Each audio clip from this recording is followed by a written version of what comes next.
I know I've been quiet on here for a while, and it's not because I didn't have anything to say. I have a lot to say, but sometimes I just had so much to say that I actually couldn't organize my thoughts very well. And for me, too much meant that I'm not ready. If I've got so much to say and I can't organize it, then maybe I am not ready, which of course is a complete lie, because however long you wait to be ready, you are never going to be ready. I would never have been ready if I just kept waiting to be ready.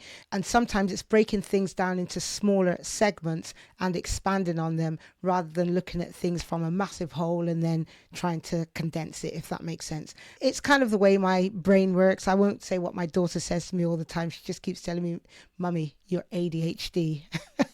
So I'm not labeling myself on here, and I'm not labeling you either. For me, the longer I waited, the louder the voice got in my head that you've missed the moment, which of course is another complete lie. And I'd go to bed at night and I would be in bed and I'm raring to go and I've got a video and I'm ready to get up in the middle of the night and record that video. And then by the next morning, it's totally gone. And this has been the cycle for too many months. And what I realized is that I don't really have my message solidified well enough. So I'm back with a clearer message, sharper focus, and if I'm being honest, a lot more of myself than you've seen in the past. And, even though I've got a reasonable setup here, sometimes we want all the glitz and the lights and everything else. And what people want is the message. And if you've heard the story before, forgive me. But I remember 2004 when I was at the big seminar with Armand Morin and everybody got up on the stage and they were polished. They were such good speakers. They really were. And then, I can't think of his name now.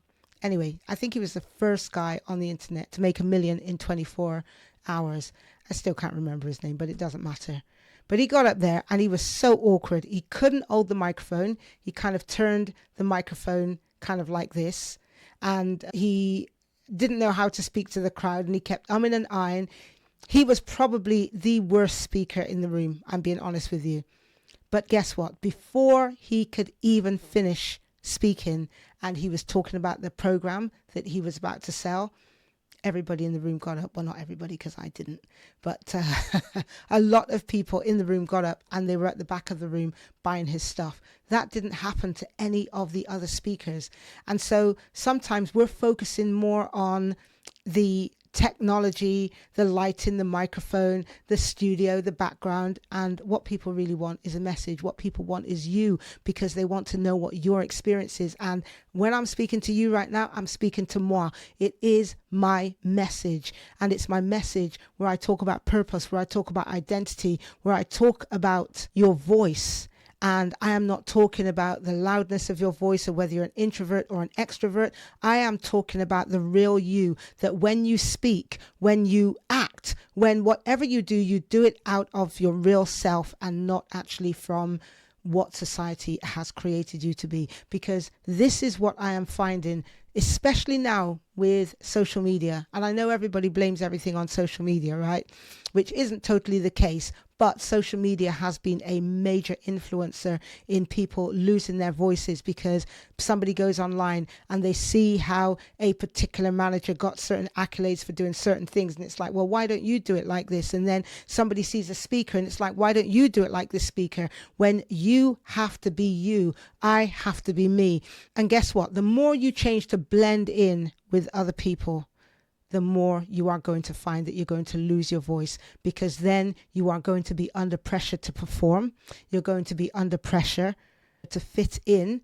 And the problem is, when you start fitting in, you no longer stand out.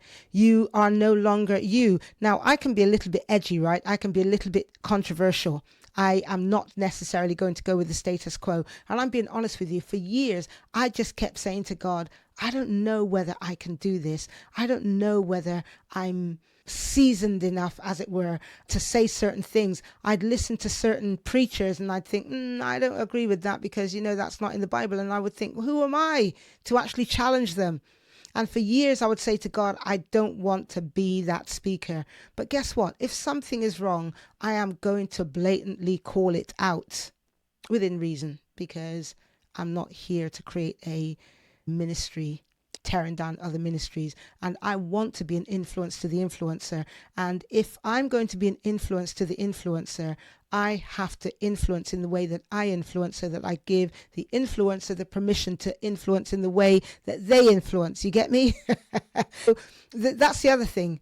You have to be in your place. Now, I'm going to be totally transparent now, talking about staying in your lane, taking your place. I talk about taking your place of influence in life and business. Whew, I'm going to be totally transparent now.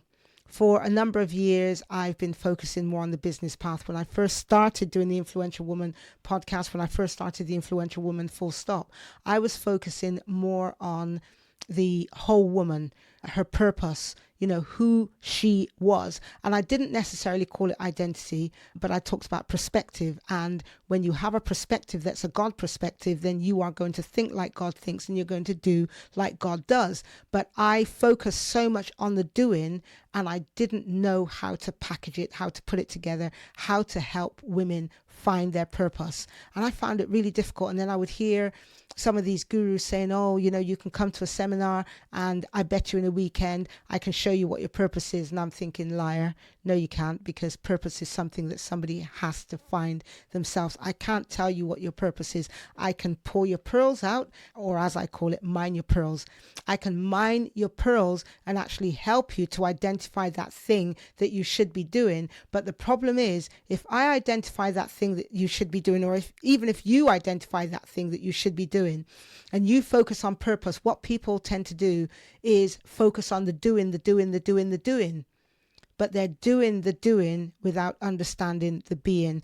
And in my hesitation over the last number of months, I've been quietly getting under the surface of what is it that has been stopping me from doing what I really wanted to do. And it wasn't teaching people how to build their business on the internet. That was nice. And it was very much, I can put it in a box almost.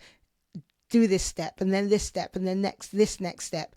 It's not like that with purpose. I know that people would like to create a 7-step, 10-step process, and the process is good, but there has to be an outcome to the process, and the outcome isn't always exactly the same as when you are giving somebody a step-by-step process in business.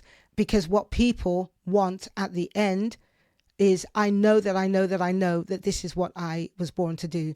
And that's not easy, to put that into a whole process and then say at the end, this is how you are going to think, this is what you are going to know, because it very much depends on your experiences. It depends on how you think.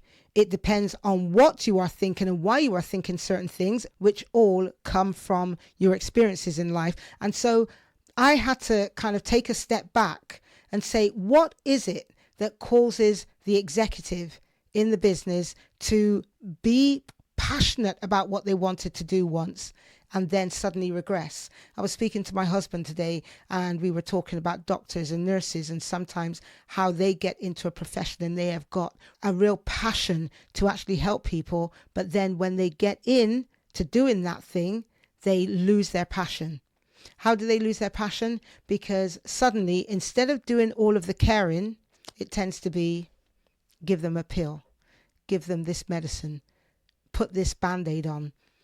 And they suddenly lose that passion to actually get to the root of what the problem is. Not just the fact that there is a physical ailment, but also the fact that what is the thinking behind the healing, the mindset that helps the healing, I should say. And this was my issue with working with a lot of women whom I really believe to be influential. They wanted the process. They wanted to know what to do, but they ignored the being. And by ignoring the being, their identity, they were actually working from a false self. And when they were working from a false self, they were getting false results, because they were looking at somebody else and saying, well, that person is doing that, so therefore I should be able to do that. And I did the same thing. I mean, for goodness sake, I wrote the book, Unleashing the Hidden Power of Your Voice. And I feel as though I lost my voice. With COVID and everything else, and with all the ups and downs, with everything that's going on in the world, I really had to ask myself at one point, what is my place in life? God, what have you called me to do?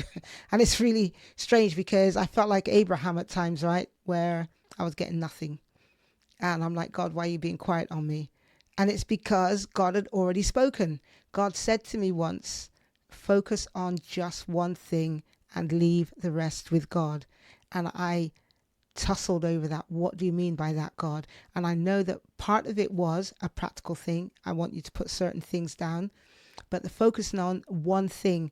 What is my will for your life? What did I call you to do? I need you to focus on that thing. And the more we focus on doing the will of God, the more we are going to become like Christ, because we can't focus on his will, I should say, for our lives. We can't focus on his will for our lives and go astray and do our own thing. Because if whenever we're coming down to prayer, whenever we're reading the word and we are focusing on his will, then we must therefore think like him. And so therefore we must do like him for us, for you, which isn't going to be like this other person over there. And that's the mistake that I was making. That is where I realized that I had to stop and say, you're going to stop listening to so-and-so. You're going to stop comparing yourself to this person online. So as I close, what I want to say is I lost my voice. I truly lost my voice, even after writing the book. But your true voice comes from your identity. And I had to learn that. It's almost as if I wrote the book and then I had to sit down and learn what I had taught in the book, right?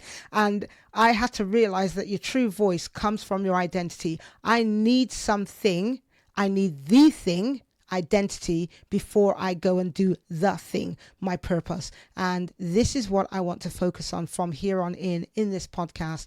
I still want to focus on the whole woman, because I believe that the influential woman does have a place. She does have a voice, but she has to first of all have an identity so that she can think the way that Christ thinks for her, and then she can go and do what God has asked her to do in the way that God wants her to do it. Because again, if you're an extrovert, right, you cannot do things in an introverted manner, not purposefully anyway. If you're an introvert, you cannot try to be an extrovert.